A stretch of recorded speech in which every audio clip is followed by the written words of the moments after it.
Welcome to VVW news.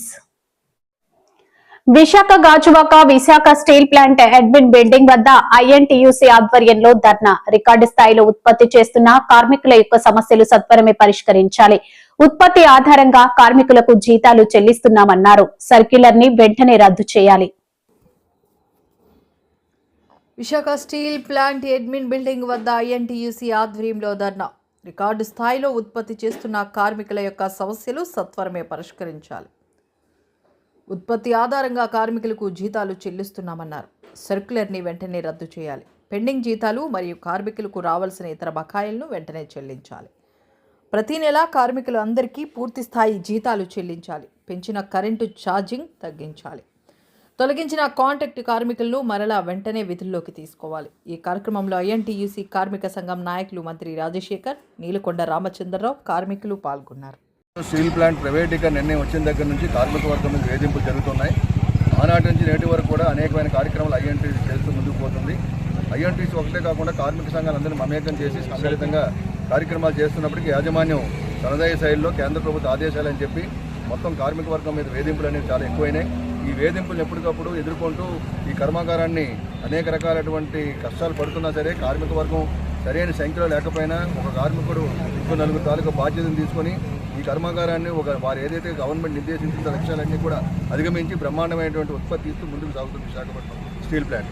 అటువంటి Visakhapatnam steel plant కార్మిక వర్గాన్ని ప్రోత్సహించడం పోయి ఉత్పత్తితో ముడిపడినటువంటి ఎక్కడా లేని రూల్స్లో ఎక్కడా లేనటువంటి దీన్ని చట్టాలకు వ్యతిరేకంగా స్టాండింగ్ ఆర్డర్స్కి సర్వీస్ కండిషన్స్కి వ్యతిరేకంగా ఉన్నటువంటి సర్క్యులర్ని జారీ చేసి కార్మిక వర్గ గుండెల్లో గుణపాలు పొడిచిన విధంగా మేనేజ్మెంట్ చేసింది. దాన్ని ఉపసంహరించుకోవాలని చెప్పి డిమాండ్ చేస్తూ కార్యక్రమాలు సాగుతున్నాయి. అంతేకాకుండా ఏదైతే ఆఖరికి వేది రోజున లేదు కదా, గతంలో ఉన్న కార్మిక సంఘాలు చేసే పొరపాట్ల వల్ల చాలామందికి వేది రోజున లేకుండా పోయింది. వేలాది మంది కార్మికులు అనేక రకాల ఇబ్బందులు పడుతున్నారు. వారు కుటుంబ సభ్యులు పడుతున్న బాధలు వర్ణాతీతం. మరి అటువంటి వేజ్ రివిజన్ పోయి ఆఖరికి ఉన్నటువంటి జీతాల కోసం అడుకోవాల్సిన పరిస్థితి వచ్చింది. ఆ జీతాలు కూడా పర్సంటేజ్ ప్రకారం ఉత్పత్తితో ముడిపెట్టి రావడం అనేది మంచిది కాదు.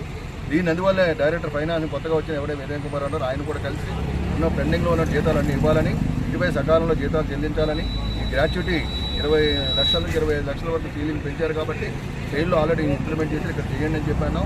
అలాగే కంపెనీకి కావాల్సినటువంటి ఏదైతే ఈ HRA ఎంప్లాయీస్కి ఇవ్వాల్సిన HRA ఇవ్వాలని, అలాగే కరెంట్ ఛార్జీలు తగ్గించాలని చెప్పేటువంటిది 50 పైసలు ఉన్నది 8 రూపాయలు చేశారు. మన కరెంటు మన శాస్త్రవంతం కంటే దారుణంగా మేనేజ్మెంట్ పెంచింది. ఇటువంటివన్నీ కూడా కార్మిక వర్గాన్ని నడిపించే విధంగా కార్యక్రమాలు యాజమాన్యం చేస్తుంది.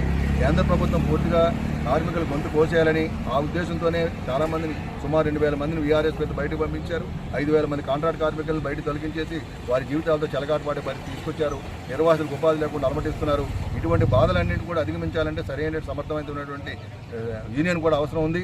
ఆ యూనియన్లు కూడా లేకపోవడం మేనేజ్మెంట్ ఏంటంటే వారికి కావాల్సినటువంటి కొన్ని శక్తులను గుప్పిట్లో పెట్టుకొని మొత్తం నిర్వీర్యం చేసే కార్యక్రమాలు జరుగుతున్నాయి. కాబట్టి వీటన్నింటిని ఎదుర్కోవడానికి INTUC కార్యక్రమాలు చేస్తూ ఈరోజు కూడా పెద్ద ఎత్తున కార్యక్రమాలు చేసి అందరినీ చైతన్యపరిచే కార్యక్రమాలు చేస్తున్నాం. విశాఖపట్నం స్టీల్ ప్లాంట్లో కోల్పోయిన ప్రయోజనాలు గతంలో ఏదైతే INTUC సాధించిందో ఆ సాధించినటువంటి డిమాండ్లన్నీ తిరిగి పునరుద్ధరించాలని చెప్పి డిమాండ్ చేస్తూ ఈరోజు పెద్ద ఎత్తున కార్యక్రమం చేయడం జరిగింది. పాల్గొన్న అందరికీ ధన్యవాదాలు. ఎప్పుడు కూడా విశాఖపట్నం స్టీల్ ప్లాంట్ పరిరక్షించబడాలని, ప్రైవేట్ పరం కాకూడదని, దీని శైలిలో విలీనం చేయాలని డిమాండ్తో కార్యక్రమాలు సాగిస్తూ ఉంటాం తెలియజేస్తున్నాం. ఎందుకంటే శైలిలో కూడా చాలామంది ఈరోజు ఆ రూర్కెలా స్టీల్ ప్లాంట్ ఏదైతే మైన్స్ ఉన్నాయో అది ఆదానికి అప్పచెప్పి 25 సంవత్సరాలు లీజుకి ఇచ్చేశారు. ఎక్కడ ఏ స్టీల్ ప్లాంట్ లేకపోయినా ఆదానికి ఈరోజు ప్రధానమంత్రి మోడీ గారు పూర్తిగా ఆదానికి అంబానీకి వాళ్ళ సేవలు తరించే విధంగా ఉన్నారు. ఇది మంచి పద్ధతి కాదు. ఏదైతే స్వాతంత్ర స్ఫూర్తితో ప్రభుత్వ రంగ సంస్థ ఏర్పాటు చేసి సామాజిక న్యాయం చేయాలని దృక్పథంతో ఇటువంటి కంపెనీలు పెట్టినటువంటి వాటిని కాపాడాల్సిన బాధ్యత కేంద్ర ప్రభుత్వం ఉంది. దానికి తగ్గట్టుగా విశాఖ ఉక్కు ఆంధ్రులకు నినాదంతో ఏర్పడిన విశాఖపట్నం స్టీల్ ప్లాంట్కి అన్ని విధాలుగా సహకరించాలని కార్మిక వర్గాలు ఊరికనే వాళ్ళని మీద అపవాదులు వేయకుండా వారిని పరిరక్షించే విధంగా కంపెనీ పరిరక్షించే విధంగా రాష్ట్ర ప్రభుత్వం కూడా కేంద్ర ప్రభుత్వం డిమాండ్ చేయాలని కోరుతున్నాం.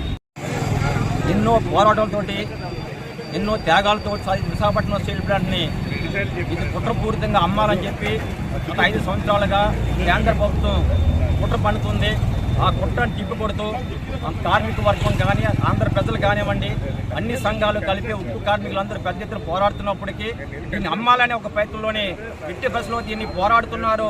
కాబట్టి వీళ్ళు కార్మికుల్ని ఉద్యోగుల్ని మానసికంగా దెబ్బతీయాలి, ఆర్థికంగా దెబ్బతీయాలని చెప్పి కార్మికులు రావాల్సిన జీతాలు కూడా ఇవ్వకుండా వేతన ఒప్పందం చేయకుండా హెచ్ఆర్ఏ కూడా ఆపేసి టౌన్షిప్లో నివసిస్తున్న ఉద్యోగులకి ఎక్కడ దేశంలోనిగా ఒక యూనిట్కి 8 రూపాయలు ఛార్జీ పెంచి ఏదో రకంగా ఆర్థికంగా దెబ్బతీస్తే ఈ స్టీల్ ప్లాంట్ అమ్మేయాలని చెప్తారు ఉద్యోగులు అని చెప్పి మా చేత చెప్పించడానికి కుట్రపూర్తిగా ఈరోజు చేస్తుంది కేంద్ర ప్రభుత్వం కేవలం 5,000 కోట్లు పెడితే విశాఖపట్నం స్టీల్ ప్లాంట్ని 3 లక్షల కోట్ల ఆస్తులు పెంచాలి. ఈరోజు ఇది ప్రజల ఆస్తి, ప్రజలుగానే ఉండాలి తప్ప ఏ ఆదానికో అంబానికో పోస్కోకో జిందాల్కి అమ్మితే ఎట్టి పరిస్థితుల్లో కూడా చూస్తే కార్మిక వర్గం కానీ తెలుగు ప్రజలు కానీ సహించరు.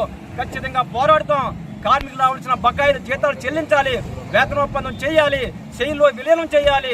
తక్షణమే దీనికి మైండ్స్ కేటాయించాలని చెప్పి ఈరోజు ఐఎన్టీయూసీ ఆధ్వర్యంలో భారీ ఎత్తున ధర్నా కార్యక్రమం అనేది అడ్మిట్ చేయడం జరిగింది. దీనికి ఎక్కువ మంది వందలాది మంది కార్మికులు హాజరైనందుకు వాళ్ళందరూ ధన్యవాదాలు తెలుపుతున్నాం.